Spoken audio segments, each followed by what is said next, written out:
Beadle and Zoe, obviously with Tim McCone right in the middle of his headlines. They're giving you the blow-by-blow of a fight down at Patriots Commanders joint practice. And it was the second of the day, apparently. And I'd just like to start here because it's a jumping off point for something I've begun to feel stronger and stronger about over the years. And Alex Barth is in our update studio. Hey. Big Jim Murray's in from Mazz. Hi. Yeah, hello. It's time to cancel these things, Barthy. It's time for the league to step in and get rid of them. And I've got several reasons. But the jumping off point, when I heard Beadle and Zoe and McCone going on about the fight, the first thing is there's a bunch of fights in these things. And, we were just talking about it. We were looking at all the other joint practices around the league. Everyone has some sort of fight where they have to stop the practice, start over, send teams on laps. Vrabel's getting in there today. Hardo move. I mean, just an hour ago, Ravens, Colts joint practices, punches thrown, and players getting ejected. Like, this just happened. Players getting ejected. From what I understand, a lot of joint practices around the league now are 1 day instead of 2. Because day 2 had become such a disaster that they couldn't get any practice in because all they were doing was fighting. And you're saying, was it last year they canceled the second of 2 for 2 teams? Not here. I want to say it was like the Giants and the Bucks or something, that there was a really bad fight on the first day, and so they didn't end up practicing the second day. There was also that one here 2 years ago with Carolina where they got the second day in, but they had to end it early, and that was the one where it spilled over into the stands. Okay. You remember that? I thought there was one with the Packers maybe, but no, it was Carolina where they had to. So they're just take a look. These joint practices are getting stopped because of fights, cut short because of fights. Players are getting kicked out because of fights. They're canceling day 2 because of fights. They're not even scheduling day 2 because of fights. Okay? Stupid. Meanwhile, you out there are paying season ticket prices to watch a game where no one's going to play tomorrow night, Friday night, whatever. You're paying through the nose for some effing streaming service that's going to cover the game where no one's going to play. Apparently, although we don't know, but allegedly, all the good work gets done during these joints. I don't know that. How much really good work is getting done when they're fighting half the time and they're having to cancel the thing? This is all a long way of saying the preseason has always been one of the worst consumer gouges, consumer frauds, I don't know how to say it, in all of sports. It's just getting worse. Because now these teams are scheduling the joint practices the day or 2 before the game. They get in all the real work on Wednesday or Thursday, and then by the time we get to Friday, no one's playing. So what was always a horrible product for you is now even worse. And are they really getting in all that valuable work when all they're doing is fighting? So, I've had it up to here at the joint practices, and oh, by the way, we don't get to see it. If you want to go down there, take a day off of work, you can. But you don't get to watch it on TV. You don't get to consume it. You just get to hear of all the valuable work that they got in. I'm sick of the valuable work when all they seem to be doing is fighting. So I'm not joking. The league, I think, should step in and kill these things. And to get your preseason work in, I'd like to see them salvage the preseason in some way. Because the preseason used to have a little bit of meaning. It did. Barthy, when I covered the team, they did some joint practices, but not like it is today. And the starters would ramp up. They'd play a series or 2 in game 1. They'd play a quarter in game 2. By game 3, they'd play into the third quarter. The dress rehearsal. And they'd have starters versus starters, and you could actually they got their work in. You got to look at it. They got their work in. The fans got to consume something. We get to used to watch Brady in August and the starters in August going against other starters, and you could get your work in, and we all could enjoy it together. And it didn't devolve into these stupid fights every time. I mean, the fight was 30 seconds. How long did they work out for? 90 minutes? 2 hours? So the fights can take over practices. This one did not. There was a scrap. They separated it quickly. Couple plays later, another scrap, separated it quickly. It didn't really slow down practice. But, Mike, to your point, there's a lot of them they do. It does happen. A lot of these joint practices get completely derailed by fights. Go ahead. It didn't. This one did not today. there's going to be an 18th game added to the schedule at some point. Like it's in the CBA that's coming. Given, yeah. So that means another preseason game is going to go. Now you're going to be down to 2. These teams are going to be looking for even more reason, and the players like them because they don't have to play in the real game. They can play where there's not as much risk of injury. It's a more controlled environment and not risk getting hurt in a meaningless game. So I think one less preseason game where the coaches are now going to want the players to play more. The players are going to push even harder for, no, we want these joint practices. F these joint practices. F them. F them. But if you put cameras on them, you got to view them. Would you be happy? Okay. Like, it's a good take for people to go down there. I've said for a while free. that should be a thing. What's that? They should broadcast the joint practices. Okay. That would be interesting. Here's my proposal when I'm commissioner of sports. I'll figure this out in 5 minutes. And that is the preseason game, give them some leeway to reset a situation and play it again if they want, okay? Because fans, I've been to a million joint practices. Oh, for Pete's sake, when I was 12 years old, we could drive to Green Bay and watch them. Like, they're not as fun. I know it's starter versus starter, but there is just something about having a clock and a scoreboard and something approaching a structured game. And so modify it. Just modify it. Like they do this in spring training in baseball. It's like they collect the third out, but one of the managers says, can we go one more? And they'll play an extra out or they'll play an extra inning or just give these coaches some leeway. It's 3rd and 8 and Drake may get sacked. Let the coach say, you know what? Hey, look across the field. Can we just roll that back and do it again? And I'm just workshopping this. But give them some leeway in those preseason games to approximate some of the stuff they're doing in these joint practices where they get in so much work that all they do is fight. I'm just sick of the joint practices. Sorry. That's it.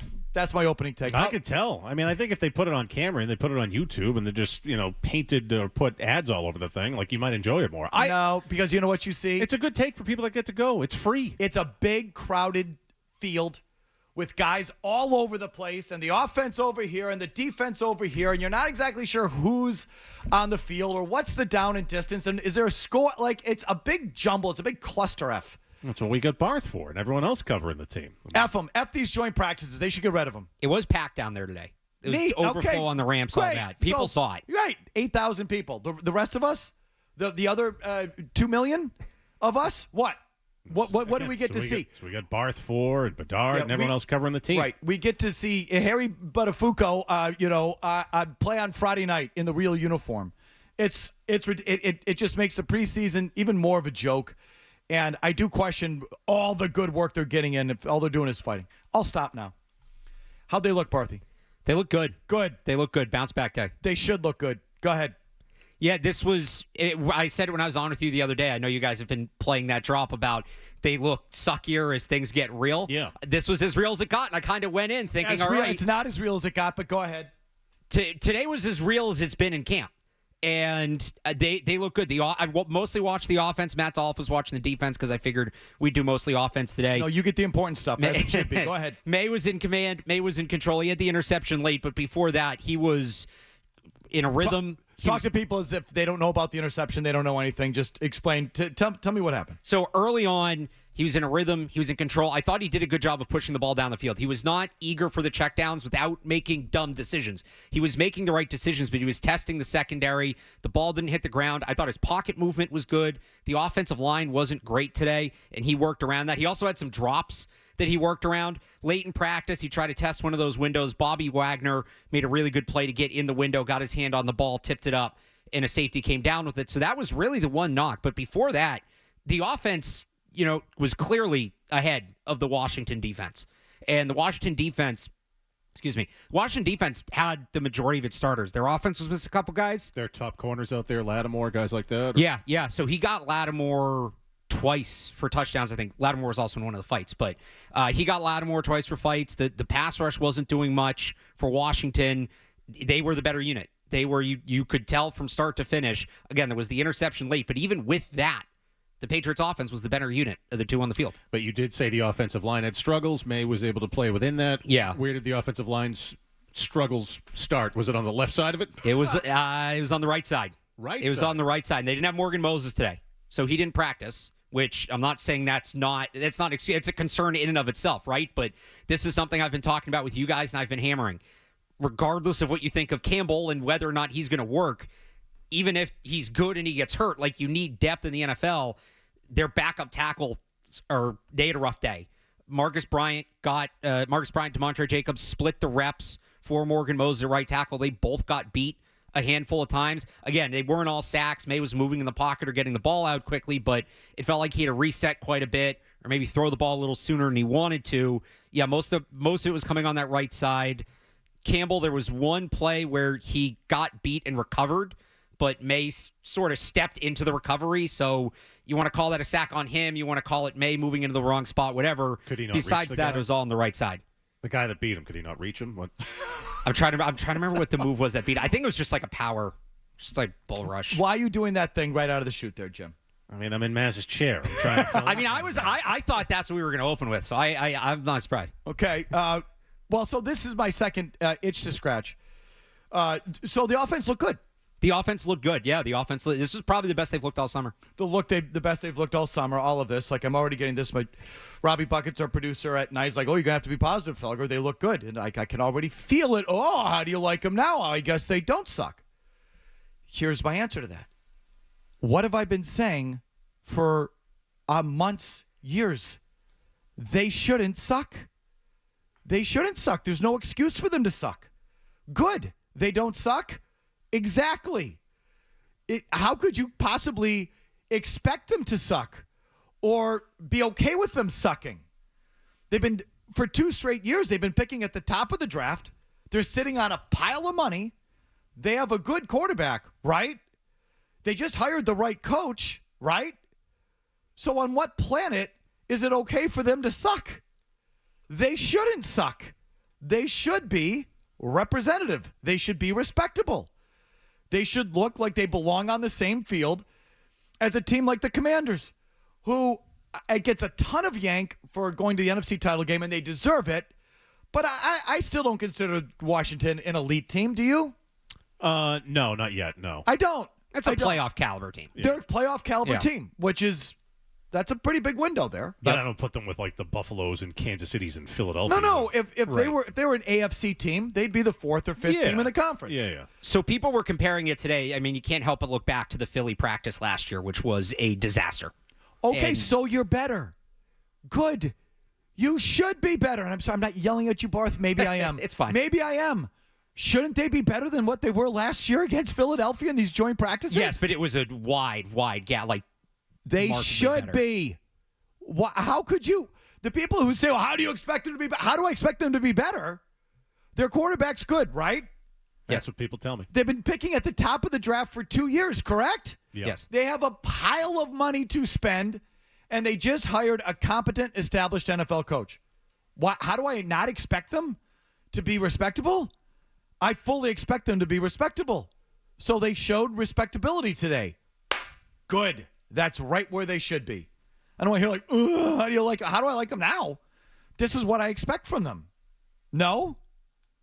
You expect less, Stu? I think people's expectations are tempered at best. I feel like we're getting breadcrumbed here. I feel like we're getting bare minimum as to what we've seen, and we're like, yippee, the Patriots are back, 13 wins, playoffs, AFC championship game. That's how I feel like. The quarterback, top 10, top 5 in the league. The offensive line, there's no problems. The defense, top 10 defense. That's what I feel like is getting shoved down my throat, is that they're going to be in the playoffs. They're going to be a bully when they get to the playoffs. They're going to be a tough out. Like, that's what I feel like I'm getting. And the reality is, as I view it, I'm getting basic stuff. They have a coach who's got a program. They have a quarterback who's a puppy with big paws. He might grow into it. But they still can't block. Their defense, everybody tells me it's great, except their 2 cornerbacks are injured. So I have questions, and I'm the a-hole for having questions. It's okay having questions. All I'm saying is they look like they belong today from everything that I'm hearing, but how would I know? Because like 99% of you have no idea really how they looked. Mike, you could go down to camp. I could. I was golfing today. I should have gone to camp, frankly. After what I put on the anyway, you have no idea how they look. Listen, that's my first take about the joint practices. F these things. Get rid of these things, and make them do something more practical in the games that you are paying for. Is what they should be doing. But the whole thing about they look good. Yeah, they should look good. Yeah, you don't need to expect them to look great. 13 wins is silly, but they should look good. There's no excuse for them not to look good and to be a better team this year. And if today is a sign that they're on the way to being a better team, that's the bare minimum. That should be the baseline expectation. They're better and they're respectable. If they're not, that's an utter joke. So today they weren't an utter joke. I'll take it.